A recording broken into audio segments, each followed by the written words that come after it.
In this video, we're going to finish up our discussion of compound interest. And this first thing we're going to talk about I'm not going to do an example. It's just very interesting. Let's just say, well, first of all, note that at a given interest rate, R, the more times that the interest is compounded per year, the more money you will make. I think we've seen that in several examples already. So if it's 10% per year, you'd love for it to be compounded daily as compared to compounded only once a year or maybe semi-annually, twice a year. Now, this is an interesting example though. Suppose you invest $1,000 in two different accounts, $1,000 in this account and $1,000 in the second account. Will the higher annual interest rate always provide the larger return? One of them is 9%, one of them is 8.85%. But the 9% is compounded semi-annually for a year, only 2 times per year. At the 8.8, the lesser 8.85% account, less than 9%, it's compounded once a month. Notice that this is a bigger number than this. It's not much bigger, but it is very interesting that you can invest at a lower, although slightly lower interest rate, and if it's compounded much more frequently, you could actually end up with more money at the lower interest rate. And what we would say here is the second bank, the one that at 8.85% compounded monthly, produces a better yield than the first one. So that's just an interesting thing to note. All right, number 13. We are going to, this time we're going to have to solve for something completely different, I believe. Let's see. How much should be invested at 8.2% compounded quarterly in order to have $12,000 at the end of 4 years? If you don't read this very carefully, you might make a big mistake. Let's go through the numbers that are given to us.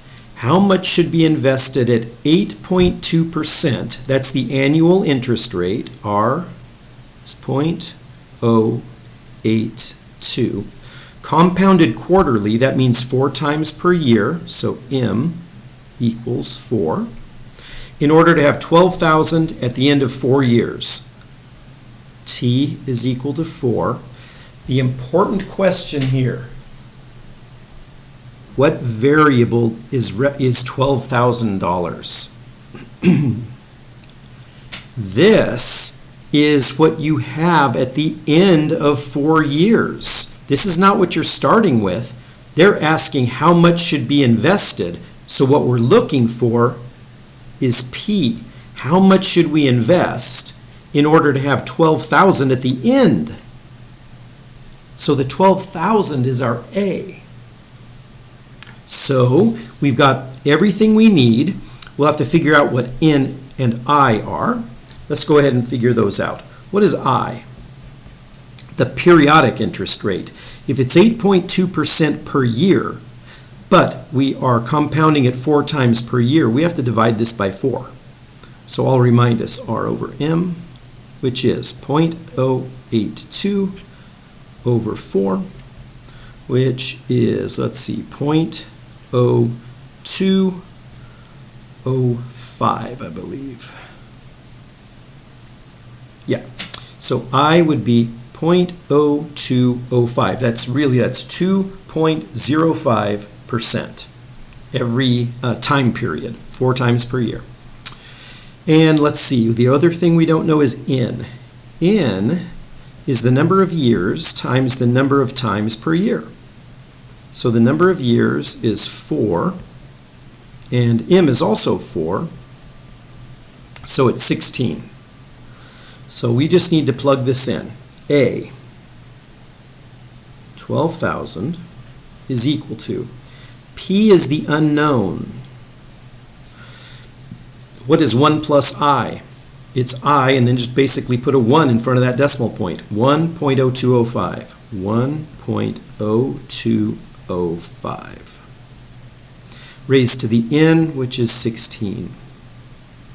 So, without simplifying, I can say that P is equal to, I could divide both sides by this if I wanted to, 1.0205 to the 16th, 1.0205 to the 16th. That cancels and gives me that P is equal to this, 12,000 over 1.0205, I'll put in parentheses, raised to the 16th power. Now, let me see if I know how to do this on my calculator. You will certainly need to be a master of your calculator. This is equal to 1.0205 raised to the 16th.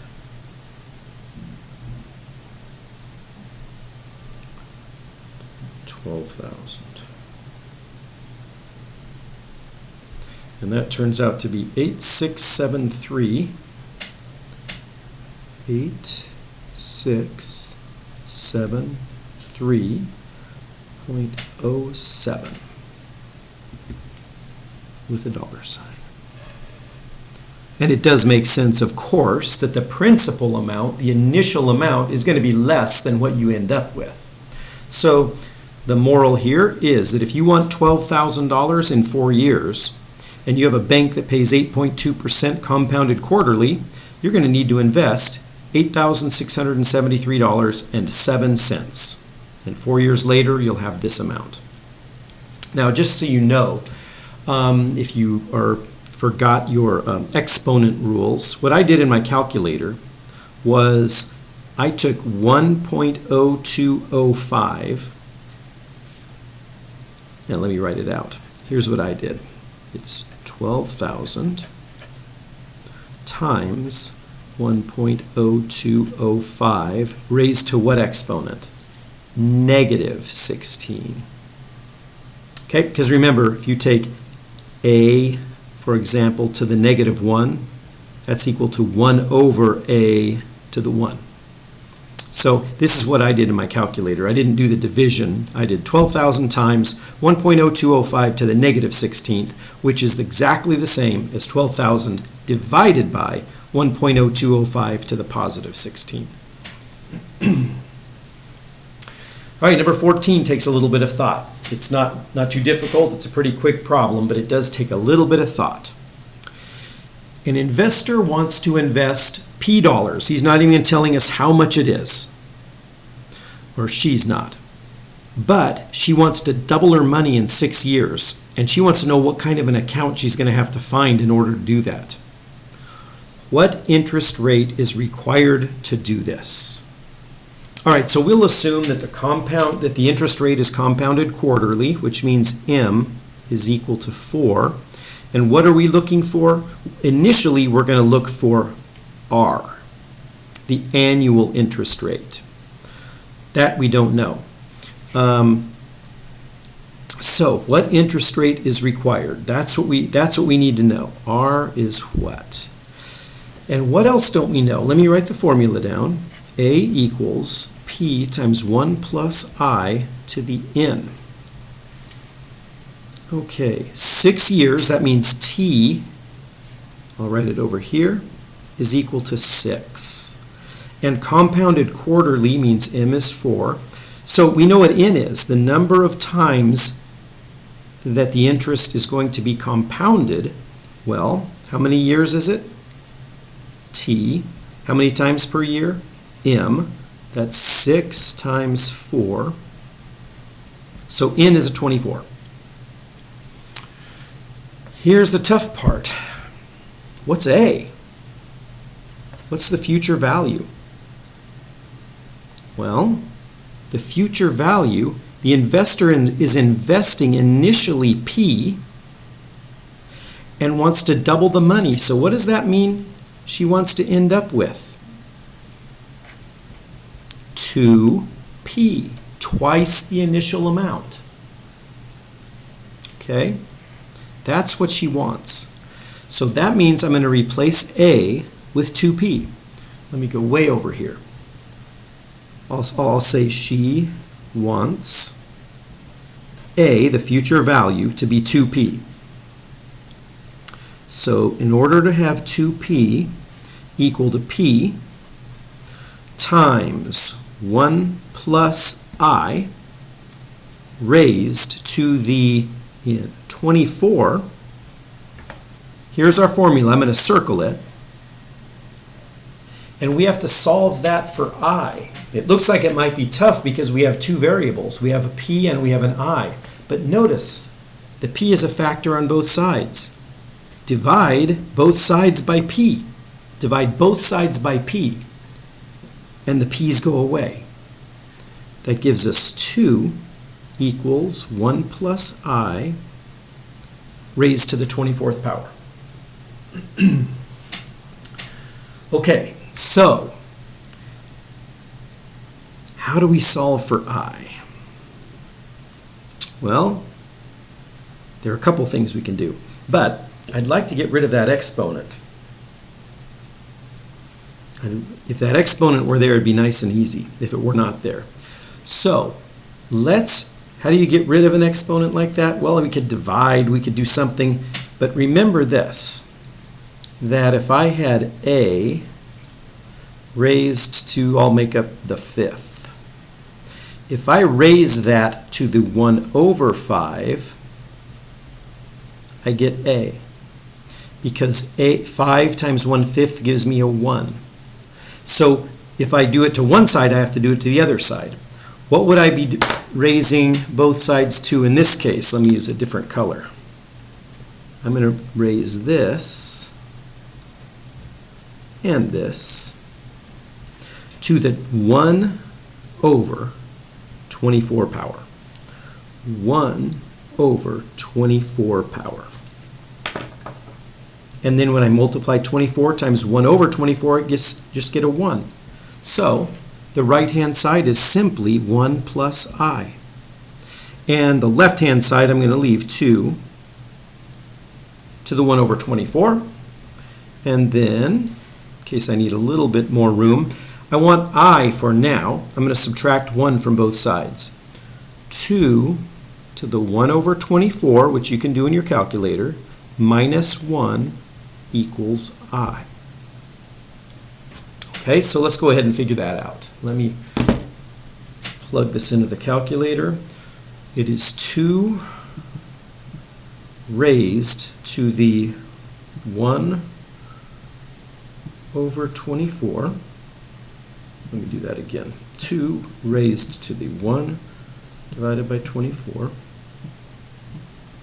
And then I'm going to subtract 1. And that gives me, I'll put I on this side, equals 0.0293. All right. That's not what we're looking for. This is going to help us get the answer. This is the periodic interest rate. And how many periods per year are there? 4. So this is the interest rate every quarter, every 3 months, 4 times per year. So if I want the annual interest rate, I simply take I times M, which is equal to 0.0293 times 4.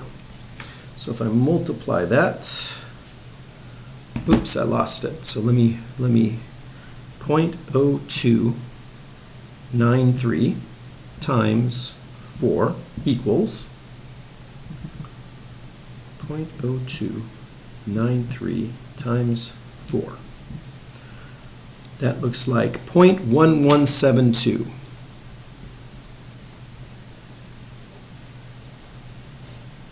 That's our interest rate. R is equal to 11.72% interest rate.